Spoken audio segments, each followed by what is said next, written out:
So I would like to start with just extending a very warm welcome to everybody.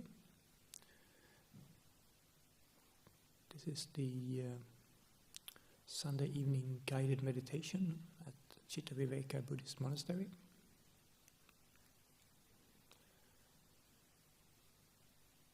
So tonight I thought I would try somewhat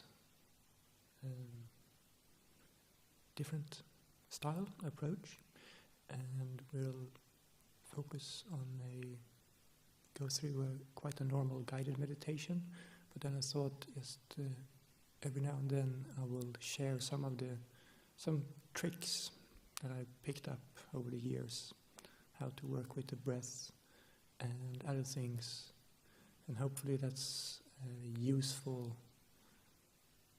in your meditation. And probably not all of these various tricks and various methods will be useful for everybody, but maybe one or two things will be useful. That's my hope and intention.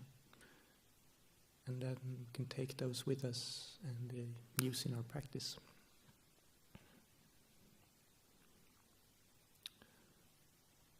There's different ways of approaching meditation and breath meditation now in particular.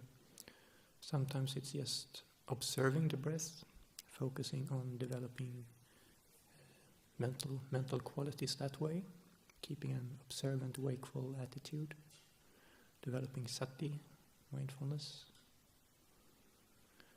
Or there's more active ways of manipulating, modifying, playing or experimenting with the breath, how we use it. We can be more active in our approach to calming the mind. So it's different approaches, and today there will be a more active approach. So it's just up to each individual to see what works and what seems suitable in various situations.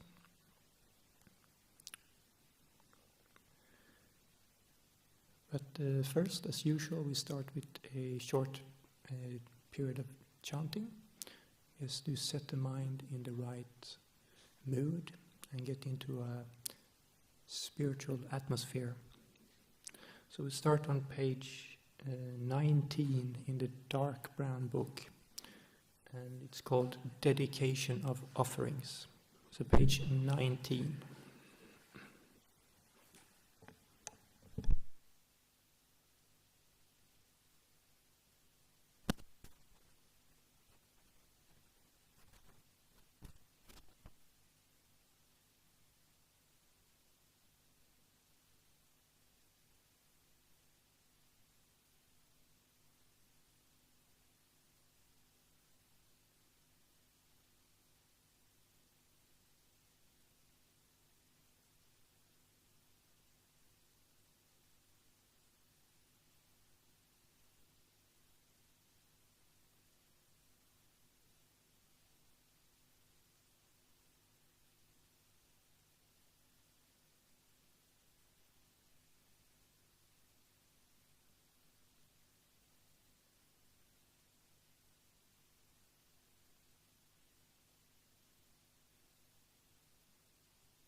To the Blessed One, the Lord who fully attained perfect enlightenment,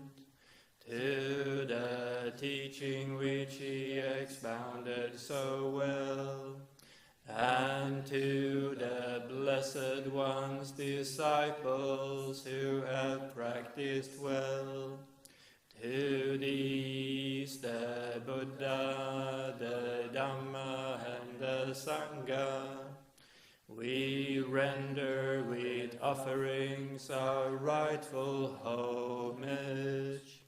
It is well for us that the Blessed One, having attained liberation, still had compassion for later generations. May these simple offerings be accepted for our long-lasting benefit and for the happiness it gives us. The Lord, the perfectly enlightened and blessed One, I render homage to the Buddha, the Blessed One. The teaching so completely explained by him, I bow to the Dhamma.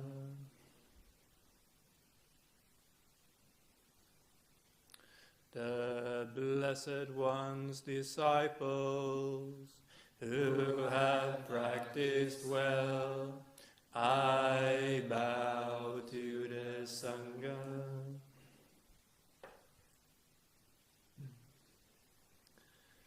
Now let us pay preliminary homage to the Buddha. Homage to the blessed, noble, and perfectly enlightened One. Homage to the blessed, noble, and perfectly enlightened One. Homage to the blessed, noble, and perfectly enlightened One.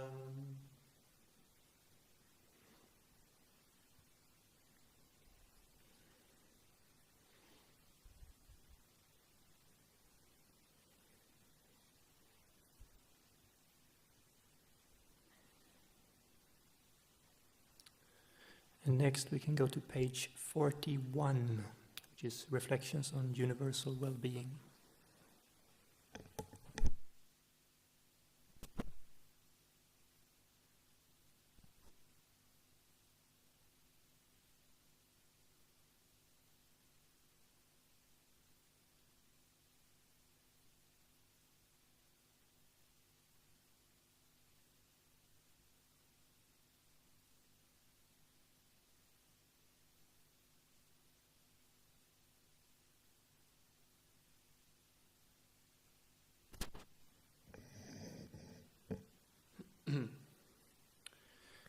Now let us chant the reflections on universal well-being. May I abide in well-being, in freedom from affliction, in freedom from hostility, in freedom from ill will, in freedom from anxiety, and may I maintain well-being in myself. May everyone abide in well-being, in freedom from hostility, in freedom from ill will, in freedom from anxiety, and may they maintain well-being in themselves. May all beings be released from all suffering, and may they not be parted from the good fortune they have attained. when they act upon intention. All beings are the owners of their action and inherit its results. Their future is born from such action, companion to such action, and its results will be their home. All actions with intention, be they skillful or harmful, of such acts they will be the heirs.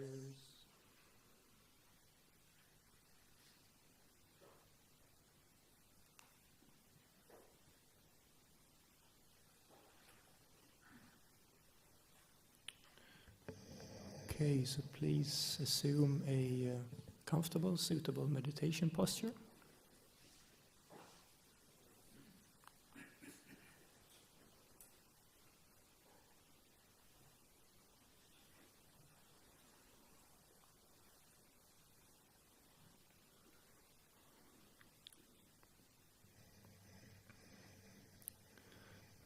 And right here in the very beginning, we have the first trick, or the first thing that one can do that I found very helpful to get the right posture, and that is to bend the upper body forward so the forehead almost touches the ground, and then keeping the back straight, moving the back right up. And you will probably find that the lower back locks in a very nice position, and that can be held very clearly. Something like this.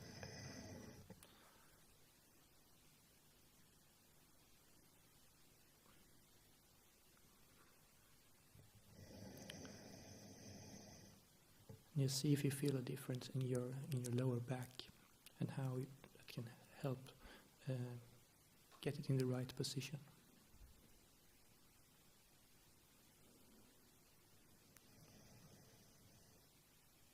So otherwise, see if you can find a stable, upright posture that you can comfortably hold for 45 minutes or so.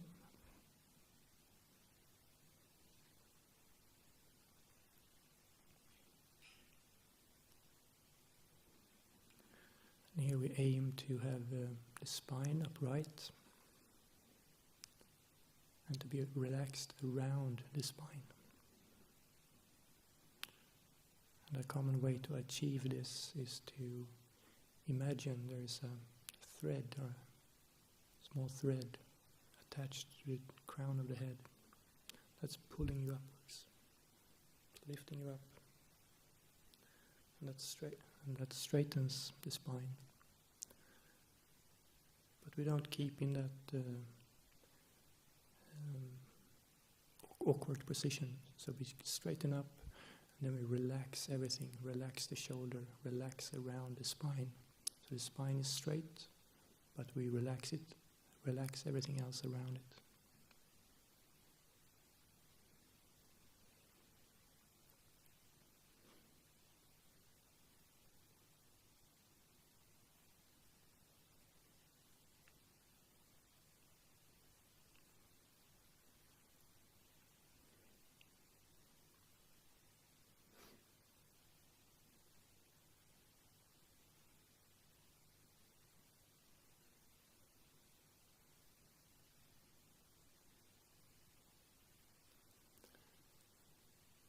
We also just find different small ways of adjusting our posture to get into the right position where we can feel comfortable for a longer period of time.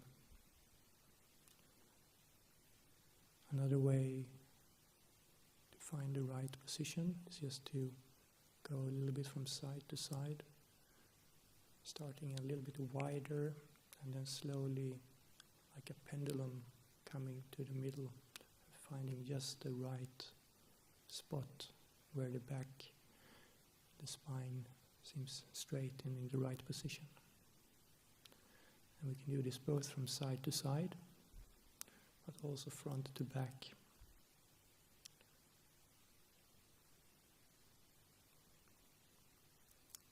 And gradually adjusting, finding a posture that works for us, that feels good, comfortable, upright.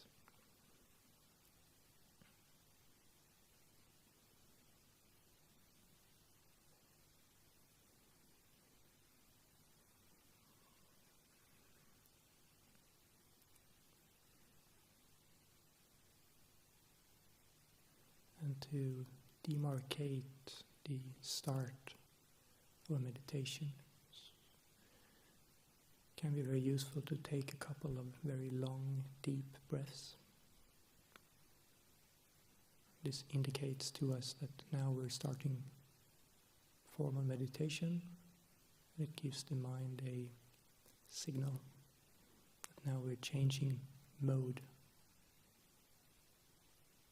Attention is drawn towards the body, inwards instead of outwards.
This can be used at any time during the day where we feel a bit stressed.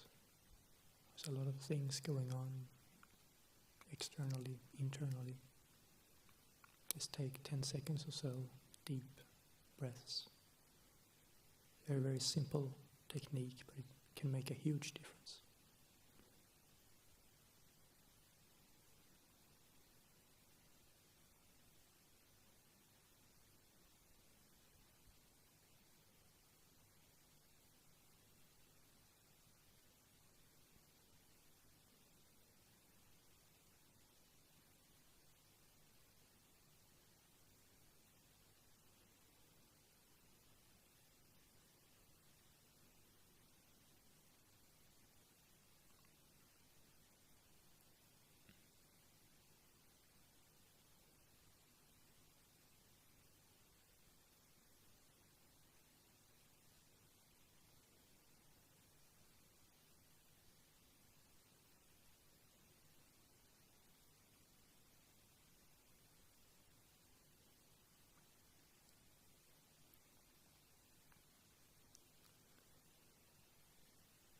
Another way we can use the breaths that can calm down the system quite quickly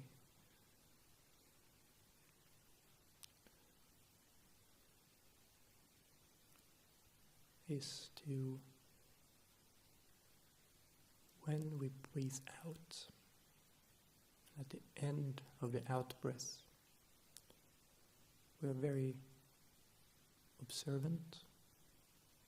And just about when we're feeling that the next in-breath is about to start, then we breathe out again consciously. So we break the rhythm of the breathing and have another out-breath in a very calm way. So yes, when breathing out, wait for the next in-breath, and then when we feel it coming, make another out-breath.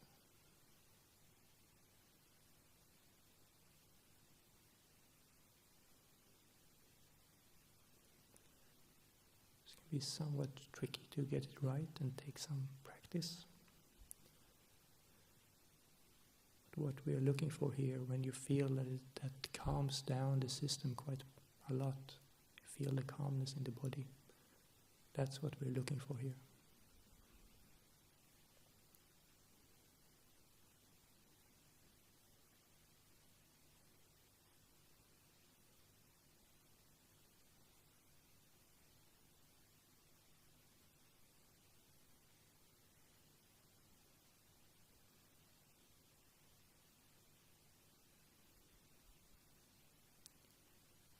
At the end of the out-breath,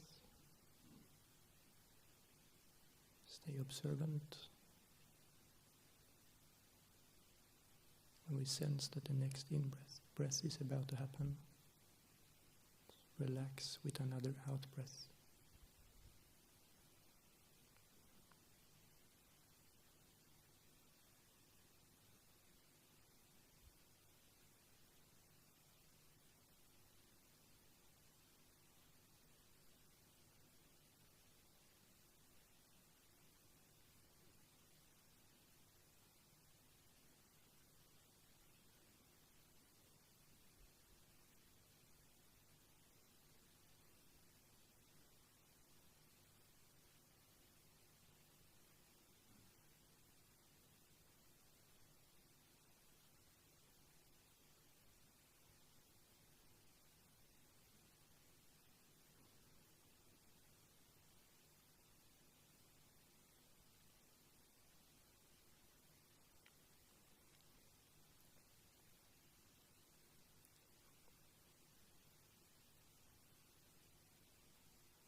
Yet another way we can use the breathing to calm down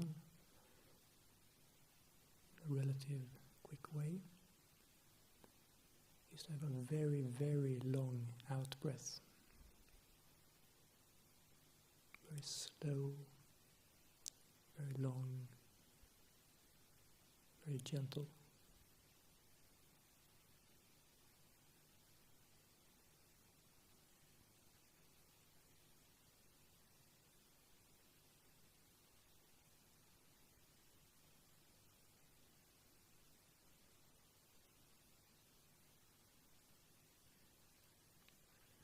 In-breath can be quite normal. Also be careful not to force things too much. Always keeping it in a gentle way.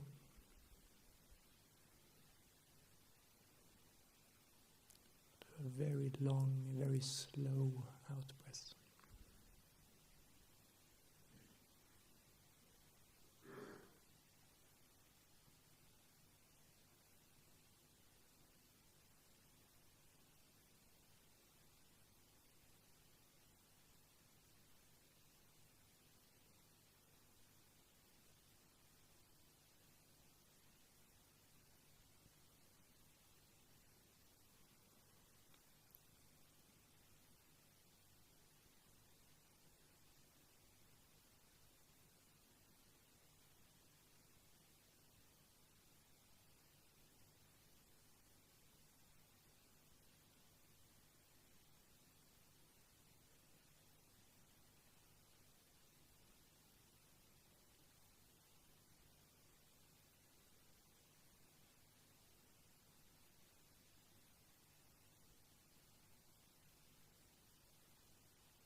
Exactly how long the out-breath should be, we can experiment, see what seems to be calming, that works for us. Just constantly observing the effects of what we're doing.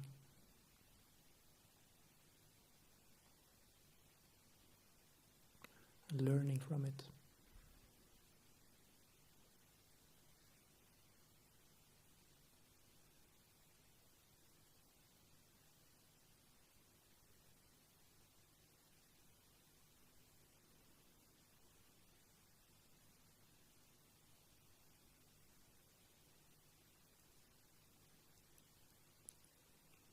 that can also add an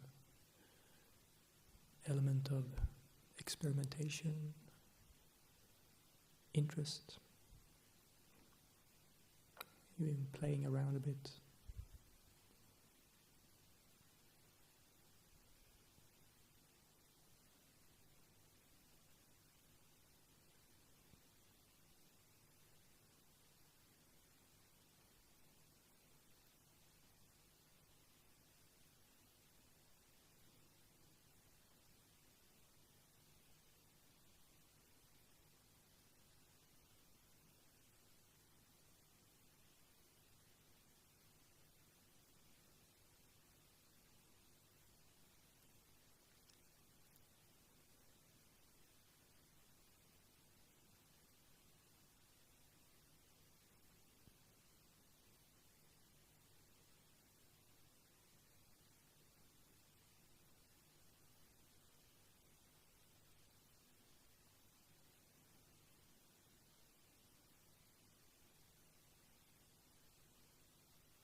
Another very practical trick I was taught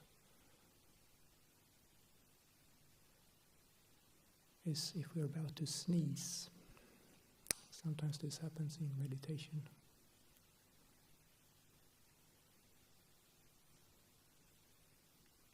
Maybe we don't want to disturb others or something like this. If we feel a sneeze starting to come, what we can do is to press the tongue against the roof of the mouth quite hard, even as hard as we can. And this usually actually just alleviates the need to sneeze. Quite an interesting way.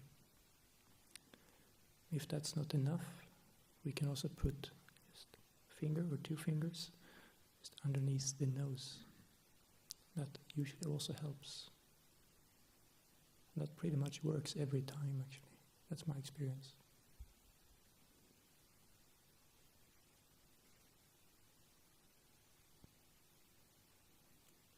And apparently this is a hunter's trick. When they're sitting and have to be very quiet and don't want to scare away the animals.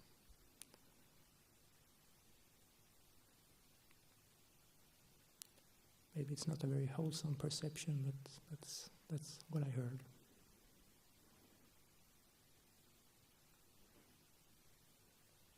But also a meditator's trick.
if we take up the practice of following the breathing as our meditation object, let's say we're aiming to be able to follow the sensations of the breath from the tip of the nose down through to the heart area, down to the abdomen, from the abdomen up to the heart area, back through the nose.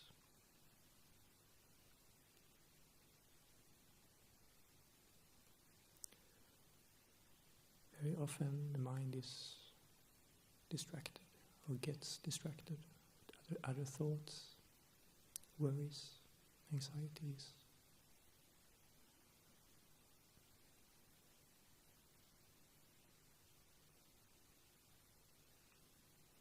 And there are also many different ways that we can try to keep focused, to keep the mind active, help it stay with the breath.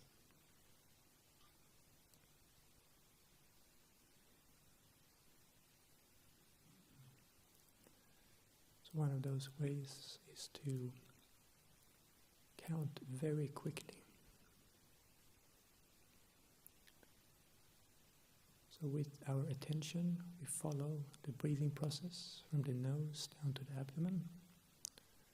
And at the same time, we count to 10. But we count very quickly.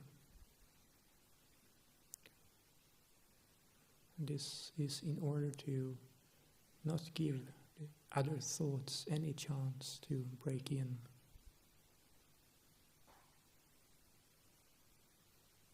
We're doing it so quickly so there's no opportunity for other thoughts to take over.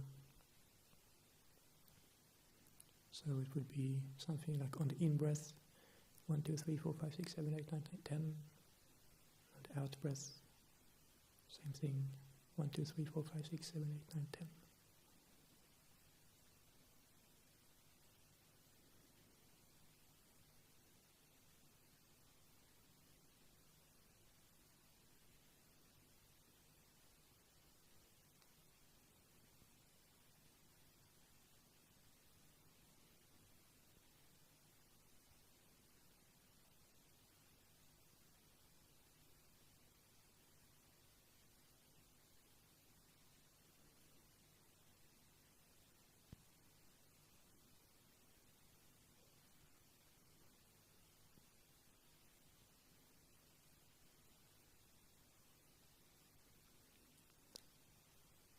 Once again, we can experiment with how this works. It can work when we're very agitated, there's a lot of thoughts, and we can use that energy to focus it on the counting. And gradually, the mind stabilizes on this one activity. The distraction lessens.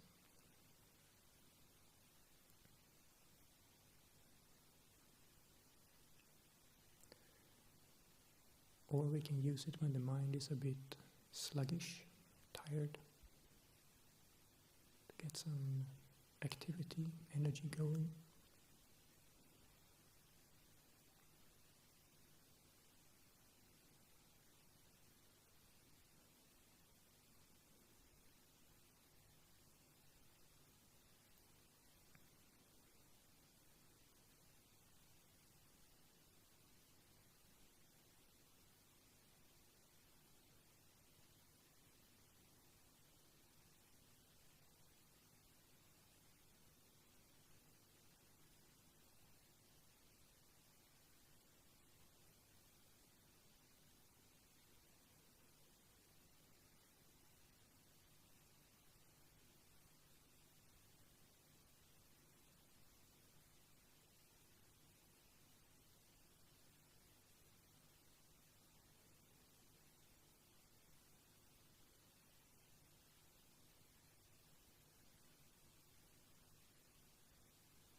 Another way we can experiment or play around with the counting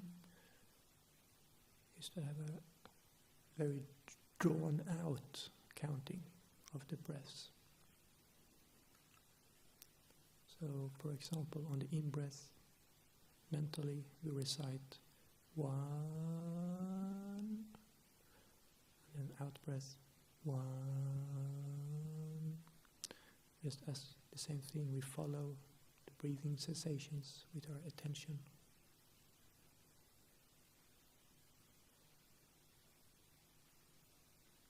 Same idea here, that there's no break for other thoughts to come in.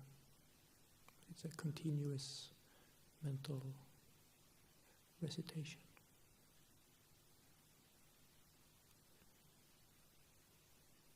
We can continue counting like that up to 10, and then start over at 1.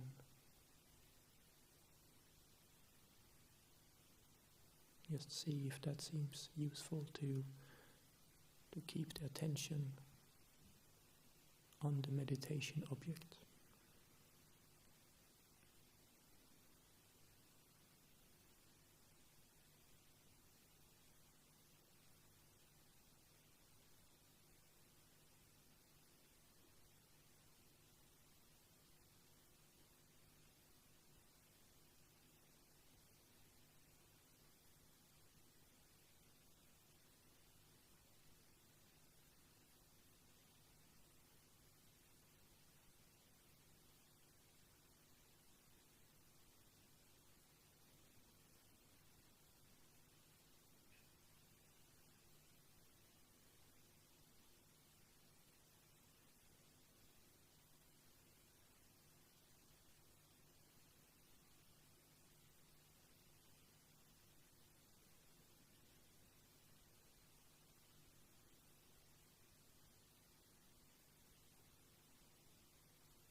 we find that the mind gets distracted with other thoughts, and we notice this, that's very good. It's a moment of mindfulness.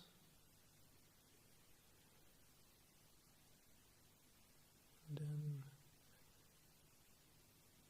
to re-establish the attention on the breathing, we can try to take 1, 2, or maybe 3 very deep breaths again, just to re-establish. And also just to relax. Just using those very deep breaths to relax again. Usually when we get caught up in a thought, this very often can manifest as a tension in the body.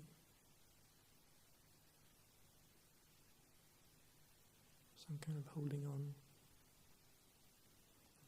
And by relaxing, we break that pattern.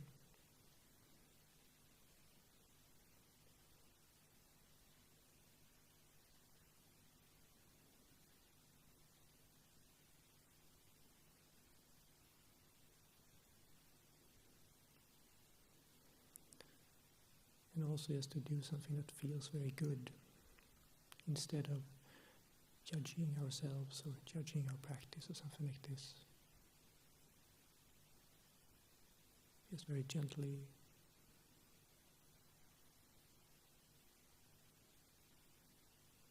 relax and happy that we caught ourselves, that we established mindfulness again.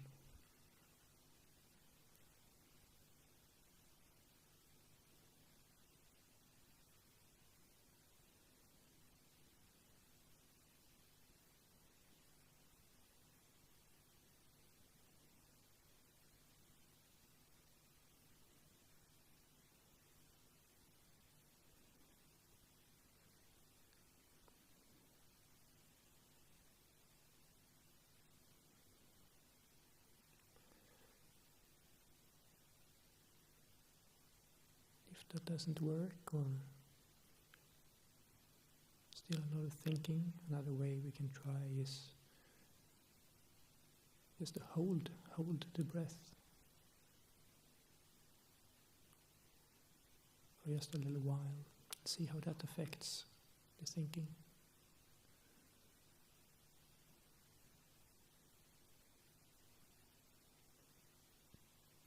Is there still any thinking going on if we hold the breath?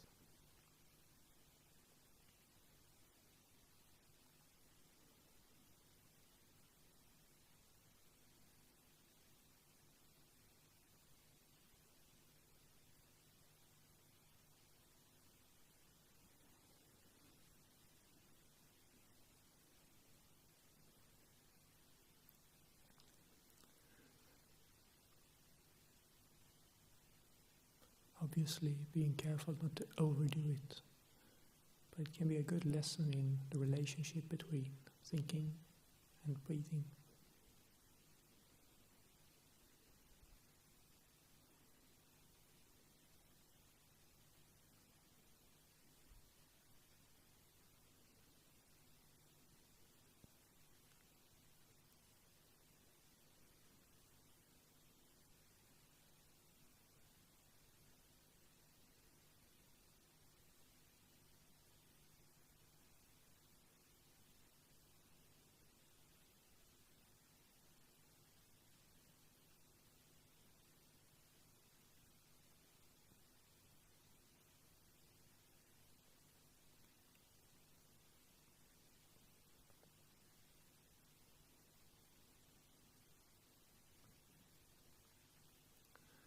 And again, it can help us break this pattern of thoughts and allow us to re-establish mindfulness on the sensations of the breath.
the last little, I guess we can call it a trick, or I wanted to share this evening was regarding pain. So if we have maybe a pain somewhere in the legs, or somewhere, we can work with that in many different ways.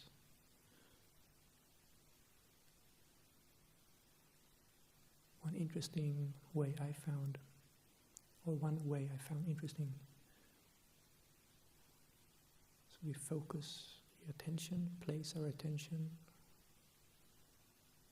on that location where the pain is felt.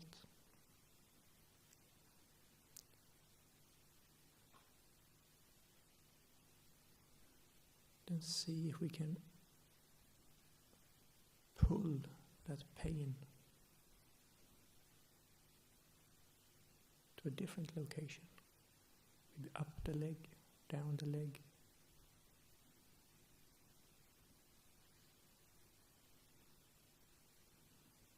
Maybe it works, maybe it doesn't. You can experiment a bit, try.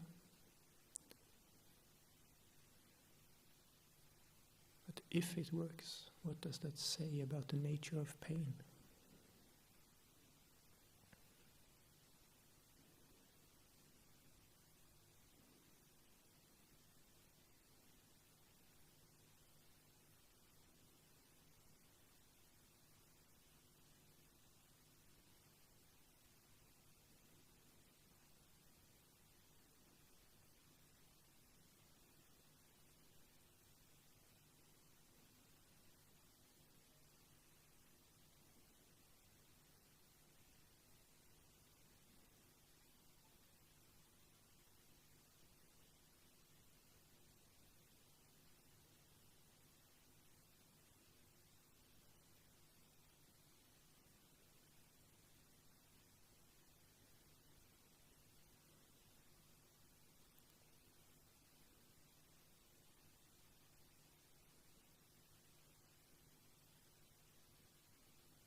Just at the end of the meditation,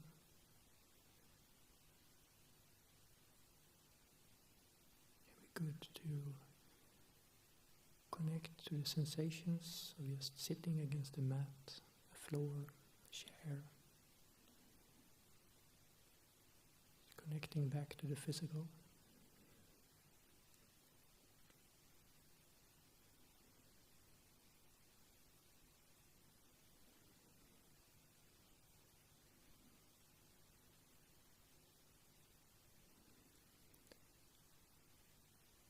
Just trying to maintain that sense of mindfulness and stability that we hopefully gained. Not to rush off too quickly when we finish the meditation, or try to rise up in a mindful way, a calm way. Just reminding ourselves of that.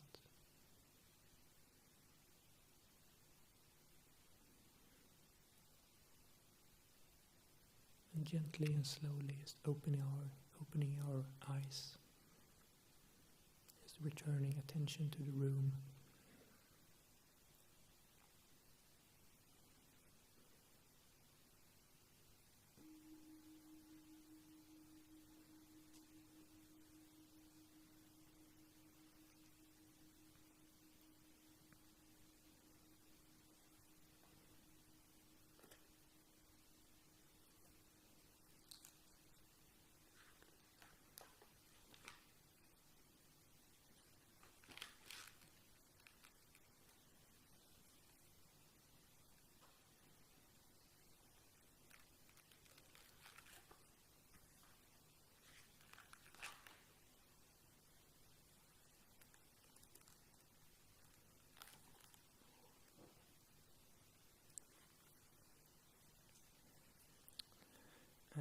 we can finish with a chant on page 33, verses of sharing and aspiration.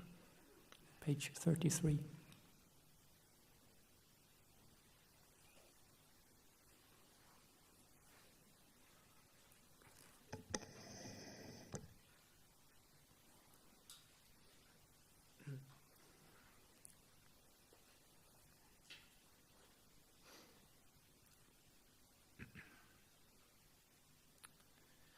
Now let us chant the verses of sharing and aspiration.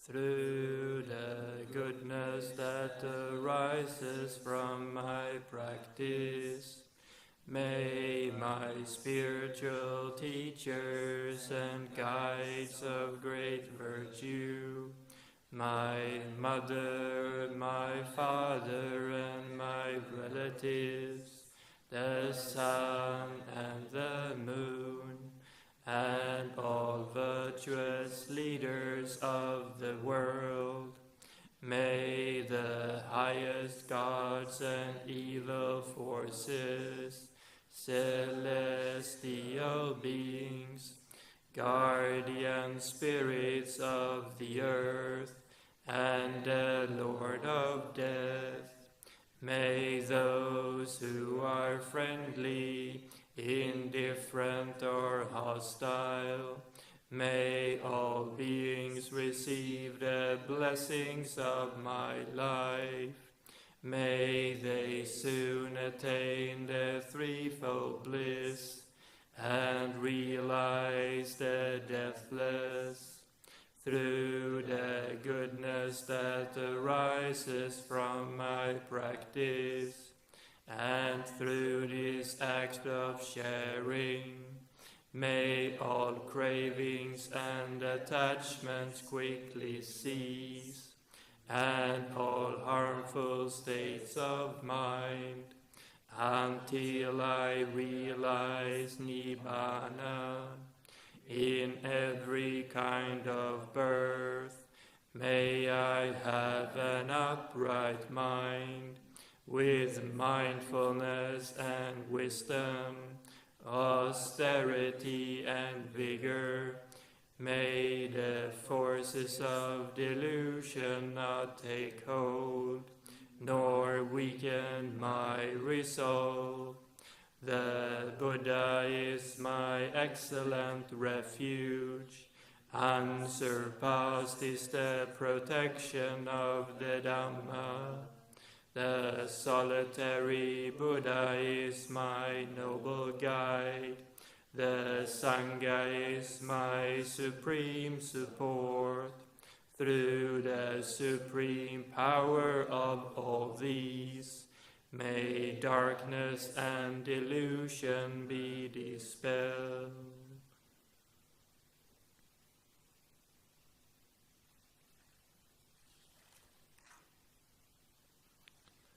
And then we'll finish with the closing homage on page 29 in English.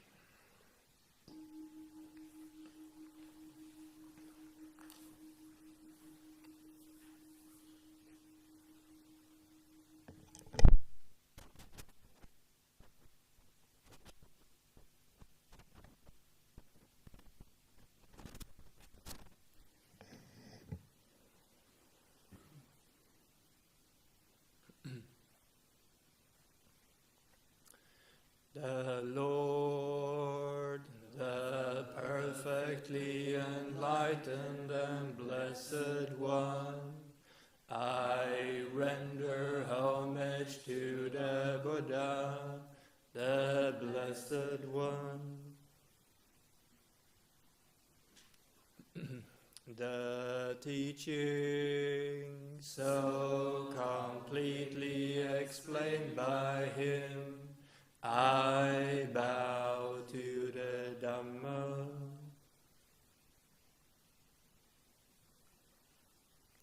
The Blessed One's disciples, who have practiced well, I